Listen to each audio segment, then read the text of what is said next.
Você tem vergonha de aparecer? Se bloqueia na hora de gravar um Reels, um conteúdo, um vídeo, e aí acaba deixando o seu negócio de lado, deixando a sua comunicação lá em segundo plano, porque não consegue se expor, não consegue aparecer e se trava em frente às câmeras. Vem comigo, que eu sou Bruna Rodrigues, e nesse vídeo a gente vai falar exatamente sobre a vergonha de aparecer, de onde ela vem, por que isso acontece e como destravar aí ao longo desse processo. Então já se inscreve no canal, curte esse vídeo para que você possa receber novos conteúdos nossos que vão te ajudar a fazer um bom marketing com menos esforço e mais estratégia. Bom, vamos começar exatamente por esse ponto, a vergonha de aparecer. Essa questão de que às vezes a gente não se sente confortável, não quer gravar vídeo, procrastina, e às vezes a gente acha, eu tenho vergonha, eu não quero aparecer, eu acho que eu não gosto das câmeras, né, acho que eu não consigo me virar bem nisso. Então a gente acaba procrastinando muito, adiando esse compromisso que a gente precisa fazer em função disso. Mas existe um ponto bem importante aqui, é que a vergonha, na verdade, ela é uma máscara, né, para o medo. A gente tem, na verdade, medo de não agradar as pessoas,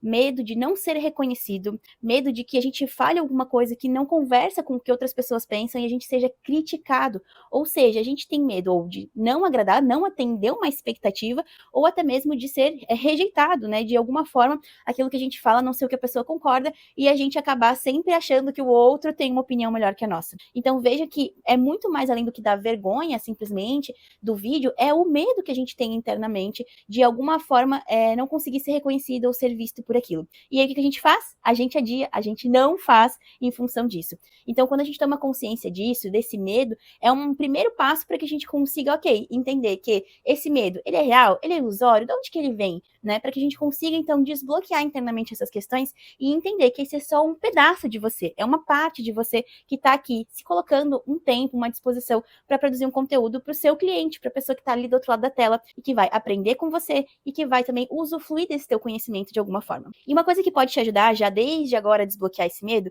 é aprender a se dar a devida desimportância. É isso mesmo, você é uma formiga no meio de um universo gigante. Então se dê a devida desimportância. Pare de achar que as pessoas vão ficar reparando como você fala, vão reparar nas coisas que você diz, que tudo que você fala vai ser observado a todo instante. Na verdade, você vai se surpreender ou até mesmo se frustrar quando você postar o seu primeiro conteúdo e quase ninguém vê, ou as únicas pessoas que verem forem a sua mãe, a sua tia, o seu marido e as suas amigas da academia. Então, tá tudo bem, acontece, isso é normal. E se dar essa devida desimportância, ao mesmo tempo que pra gente que quer resultado não é tão legal, é uma maravilha quando a gente tá começando, porque a gente entende que a gente pode ousar, que a gente pode testar, que a gente pode buscar aprender ao longo desse processo, para que enquanto a gente aprende, a gente se aprimora, para cada vez mais estar melhor em frente às câmeras, conseguir produzir conteúdos melhores e aí sim conseguir escalar o nosso negócio aí dentro do digital. E entenda que às vezes fazer algo diferente, um novo movimento, assusta, né? Mas as pessoas vão observar, e principalmente aquelas que são mais próximas, numa intenção de te incentivar,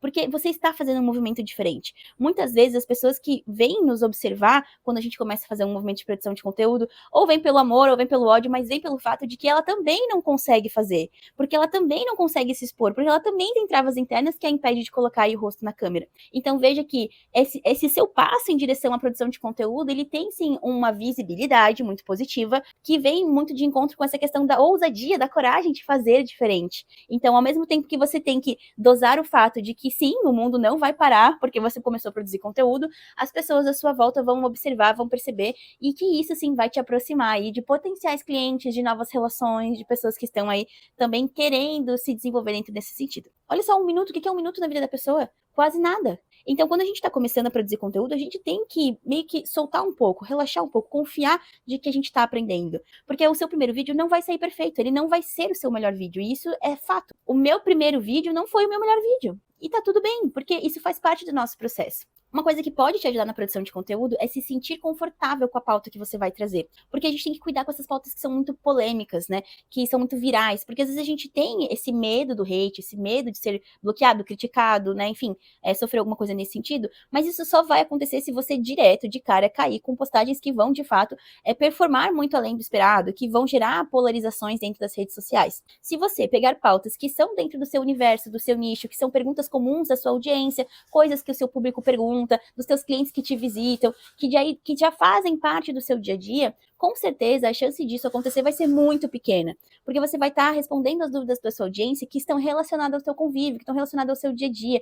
Alto volume de visualização não significa conversão em venda, esse é um ponto bem importante. Muitas vezes a gente olha lá, nossa, fulano tem tantos seguidores, mas eu conheço perfis, já atendi inclusive perfis que tinham um grande volume de seguidores, mas tinham uma alta dificuldade de converter aquele número, aquela base de seguidores em vendas. Então o que você precisa ter, principalmente agora que você está começando, eu quero te dar essas dicas práticas para que você possa destravar e fazer já bons conteúdos desde já, porque é importante que a gente comece a dar os passos, confie que a gente vai se acostumar com a câmera, mas não quer dizer que a gente vai deixar de fazer um conteúdo de qualidade. Então, um bom roteiro vai salvar ou estragar o seu vídeo. Então, sempre se preocupe muito com a mensagem que você vai passar. Às vezes você não vai ter o melhor cenário, às vezes você não vai ter o melhor equipamento, a melhor luz, o melhor som, o melhor dia, o melhor humor, mas você tem que ter um bom roteiro. Você tem que ter uma boa mensagem para passar para as pessoas, para que faça sentido para ela parar e te ouvir. Sempre se pergunta, será que eu pararia, ou as pessoas ao meu redor, ou o meu cliente pararia para ouvir o que eu tenho a dizer? Isso que eu tenho para falar é relevante para as pessoas? Porque às vezes para ti é uma boa ideia, isso é legal, mas será que para outra pessoa isso é relevante? Então sempre que se coloque no lugar do outro, pela perspectiva de que o que eu estou falando que está contribuindo para a vida do outro, né? Então isso é bem importante da gente fazer essa correlação. E aí, uma forma da gente conseguir construir uma boa mensagem é pensar qual é a moral da história. O que é essa moral? Você lembra ali da história do Chapeuzinho Vermelho, esses contos que a gente conta para as crianças? Todas essas histórias, elas são histórias que sim, a gente vai contar todo um contexto, né? Existe uma narrativa, né? Um começo, um meio e um fim, mas que tem ali por dentro, por trás dessa fala, uma moral. Então, sempre que você vai produzir um conteúdo, o seu conteúdo deve ter uma moral, que é o exemplo ali do Chapeuzinho Vermelho, é não falar com estranhos, cuidar com as pessoas, ficar alerta. E aí, você tem que ter isso por trás da sua mensagem. Por exemplo, eu tô aqui falando com você sobre a vergonha de aparecer, para que você entenda que é importante produzir conteúdo. Eu quero te incentivar a produzir conteúdo, eu quero que você entenda a importância de começar a fazer esse movimento no seu negócio. Então, apesar de que o meu tema seja vergonha de aparecer, aqui por trás, né, nessa moral da história, eu quero te inspirar, eu quero te incentivar, eu quero dizer que você é capaz de fazer isso e que você não precisa começar fazendo isso perfeito. Então, veja que o meu papel aqui tá num de te confortar a partir das minhas histórias, a partir das minhas explicações, a partir da minha parte educacional, daquilo que eu trago do meu conhecimento dentro da área, e aí a partir de toda essa narrativa, esse contexto, você vai sair desse vídeo talvez com 1%, ou eu espero um pouco mais que isso, de coragem de começar a gravar os seus vídeos. Então entenda que a moral da história, ela é o fio condutor, né, esse pano de fundo que vai amarrar muito bem, embalar muito bem essa tua mensagem e todo o contexto daquilo que você vai construir dentro de um roteiro. E depois que você tem de fato, então, essa moral da história construída, você pode se preocupar com o restante, que é o quê? A gente precisa seguir uma lógica dentro de um roteiro, que é a abertura, ou seja, um gancho, um início, que pode ser uma pergunta, uma afirmação, um movimento de câmera, né, uma quebra de padrão, às vezes uma coisa engraçada que aconteceu, uma frase de impacto, que vai ter o papel de captar a atenção da sua audiência, dela entender, isso é importante para mim, eu preciso parar aqui para dar atenção a isso. E aí é onde ele começa, então, a consumir o seu conteúdo. E aí você vai desenvolver, a partir disso, outras coisas dentro do teu texto. Então, você vai desenvolver um problema, uma problemática, uma situação, trazer uma curiosidade, uma história, né? Vai trazer ali um conteúdo. Depois, a partir dessa perspectiva, que sempre vai trazer um quê? De um problema que está acontecendo, de uma visão que você tem em relação à realidade, para um ponto de vista de solução, né? Diante dessa dor ou desse problema que ela tem vivido na vida dela. E ao final, então, você vai direcionar essa pessoa. Isso a gente chama no marketing de CTA, que é Call to Action, uma chamada para uma ação, onde a pessoa vai fazer um movimento de uma ação, seja curtir, comentar, compartilhar, responder, entrar no direct, clicar no link da bio, você que escolhe. Mas eu gosto de sempre chamar isso de direção, porque você está direcionando a pessoa para um outro lugar, para continuar dentro dessa jornada, na construção de relação contigo. Então sempre pensa nisso, para onde que eu quero direcionar agora meu público? Esse conteúdo que eu trouxe, ele é um conteúdo de venda, ele é um conteúdo de relacionamento, faz mais sentido eu pedir um comentário, eu pedir uma curtida, eu pedir um compartilhamento, ou eu direcionar ele para um link da bio, para ele me chamar no privado, porque a gente tem que entender que cada postagem ela vai ter sim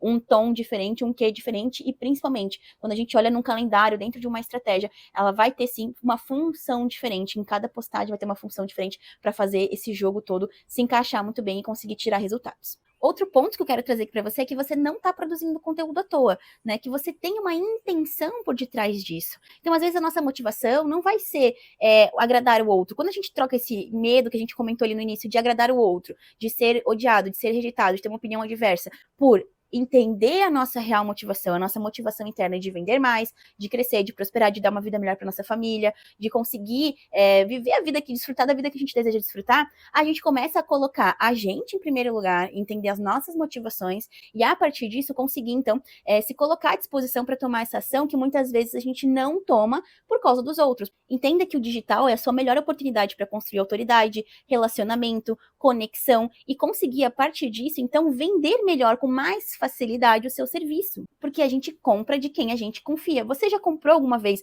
algum produto sem confiar de que aquele produto era bom, de que aquele fornecedor era o ideal, de que aquele produto ou serviço ia trazer o resultado desejado? Não, a gente não compra. A gente compra de quem a gente confia. Então veja que para você gerar essa confiança, você precisa se relacionar primeiro com a sua audiência, com o teu possível público, antes de chegar ofertando alguma coisa. Muitas empresas erram exatamente nisso. Elas querem sair vendendo, já querem ofertar, mas não querem construir uma relação com o consumidor, não querem mostrar e explicar as possibilidades, não querem educar a audiência. E às vezes esse é o melhor caminho para você conseguir de fato gerar essa venda que você tanto deseja com mais facilidade, principalmente em produtos ou serviços que têm uma lógica de compra diferenciada, onde existe um mercado muito vasto, uma concorrência muito grande e que precisa aprender a se posicionar diante desse cenário. Porque é diferente viver o marketing de hoje do marketing que a gente vivia antigamente, né? Antigamente você fazia uma plaquinha, colocava um vence aqui e você vendia, abria a sua empresa, fazia as coisas acontecerem, um pouco na raça, no esforço. Mas hoje, com o volume de concorrência, de chances, de oportunidades, de coisas diferentes surgindo a cada dia, pode hoje comprar um produto na Shopee, que muitas vezes antes você ainda vendia indo lá do comprar, hoje você compra online, chega na sua casa. Então vejam como o mercado mudou muito. E aí, a partir disso, você precisa olhar para o seu produto, olhar para o seu posicionamento, para o seu negócio e encontrar o teu lugar dentro desse espaço, para que você venda com mais facilidade. Portanto, não espere o momento certo. Organize a sua agenda para fazer acontecer. Porque se a gente esperar os planetas se alinharem, as coisas estarem 100% no lugar, a casa arrumada, perfumada, você todo arrumado, 100% pronto, com ânimo para isso, não vai acontecer, né? O universo não vai se alinhar para que tu produza o teu conteúdo. Então você precisa organizar a sua agenda, a sua rotina, colocar um horário fixo que você vai se dispor a fazer isso. Então aquele dia que você vai saber que você vai ter um tempo para se arrumar, que você vai estar com a roupa em dia, com as maquiagens, com tudo pronto, que você vai ter um bom ambiente, um bom cenário para trabalhar e poder, durante esse período, gravar o seu conteúdo. No começo você vai sim ter dificuldade, mas depois você vai fazer isso parte da sua rotina, você vai conseguir tornar isso um hábito e produzir conteúdos, então, ao longo do dia, para que você consiga fazer, às vezes, em uma tarde, 2, 3, 4, 5 conteúdos, às vezes de uma quinzena, de uma semana, ou até mesmo, às vezes, de um mês. Acostume-se com a sua imagem. Eu sei que isso é um pouco difícil da gente conseguir fazer, mas a gente precisa aprender a se acostumar com a nossa imagem. Como que a gente vai fazer isso? Se olhando no espelho, treinando esse reflexo de se ver. Muitas vezes a gente está acostumado a ser visto pelo olhar dos outros, a partir de uma fotografia que você sabe o seu melhor ângulo. Mas quando a gente se vê num conteúdo, é um pouquinho diferente, porque a gente não está acostumado a se ver diante das câmeras. E eu já passei por isso, já treinei no espelho, e foi com a prática que eu evolui nisso. Então, pega aquele cara que você gosta, que você admira, olha o primeiro vídeo dele e o último. Isso vai te inspirar a entender que, sim, todo mundo começa no mesmo lugar. É difícil para todo mundo, não é difícil só para você. Então, se colocar nessa posição também te ajuda a entender que isso é um processo, que isso demora, leva um tempo e que tá tudo bem, que você não é o único que tá passando por isso. Então, vamos lá para 2 dicas práticas para você começar a destravar. Use os melhores amigos dos stories. Você vai lá selecionar as pessoas que vão poder ver esse conteúdo e você vai começar a produzir, para você criar o hábito de falar, olhar para a câmera, gesticular. E você pode fazer, inclusive, alguns combinados com quem tá ali na sua audiência para entender, né, que aquelas pessoas saibam que você está fazendo um teste, que você colocou e selecionou essas pessoas para que elas possam te incentivar nesse começo, nessa jornada que você decidiu começar a se tornar um produtor de conteúdo um pouco mais ativo, humanizando o seu negócio. Segundo ponto, entenda que a constância é mais importante que a perfeição. Lembra que eu falei de que o roteiro é a parte principal? Então foca numa boa mensagem, foca num bom roteiro, tenta buscar bons equipamentos, tenta organizar a tua agenda, mas lembre que é melhor feito do que perfeito nesse começo que você está fazendo. Ah, vai ser sempre assim? Não, depois que você se acostumar, que conseguir ter uma rotina, a gente vai ter que evoluir, a gente vai ter que melhorar o grau, né, evolutivo dessa produção de conteúdo. Mas que para começar você não precisa mais do que isso, você precisa de confiança e constância. Então comece a fazer. Você vai perceber que quando você começa a produzir conteúdo, você para pensar o quanto isso está sendo interessante e por que você não começou antes. Você vai desejar, inclusive, ter começado antes. Porque as pessoas vão começar a reparar, elas vão te falar, vão vir contatos, orçamentos, visibilidade, autoridade. Pessoas vão te agradecer pelo conteúdo que você está fazendo. Eu passei por isso e é muito interessante porque a gente começa a perceber o poder que isso tem diante das nossas relações humanas e de como isso pode sim ser um diferencial, uma questão que te posiciona dentro desse mar que eu comentei de concorrência, de mercado que a gente tem vivido dentro da era digital. Portanto, se tá pesado, tá difícil, não tá conseguindo, lembra do teu propósito, lembra de olhar para tua motivação, para que isso te engaje, te leve, te impulsione para frente, para fazer esse movimento que é tão importante a favor dos teus resultados. E aí, comece desde já comenta aqui para mim como que vai ser, o que você vai fazer, o que você tá planejando, o que te trouxe de insight, porque eu quero te ver tendo bons resultados, destravando o seu produção de conteúdo, começando a aparecer e perdendo de uma vez por todas essa vergonha que tem te travado e te colocado aí nessa zona de procrastinação que você tem vivido até agora. Bom, se você precisa de uma ajuda, de um suporte, precisa de uma agência que vai ser teu braço direito dentro dessa lógica, não só para produzir conteúdo, mas para pensar assim o marketing do seu negócio, do começo ao fim, do estratégico ao operacional, para que você tenha melhores resultados, com menos esforço, com mais leveza, chama a gente por aqui, a gente tem com certeza um serviço, um produto, uma forma de te ajudar nesse sentido. E bom, eu vou ficando por aqui, mas eu espero te ver num próximo conteúdo. Então já se inscreve aqui no nosso canal, porque temos outros assuntos pela frente. E se você, claro, quiser me sugerir temas, fica à vontade também aqui nos comentários para me sugerir novos temas, porque vai ser um prazer te ajudar a ter essa visão do marketing, né? E entender como você pode produzir conteúdo, ter um olhar estratégico, planejar os seus próximos passos com muito mais leveza. Conta com a gente e até o próximo vídeo.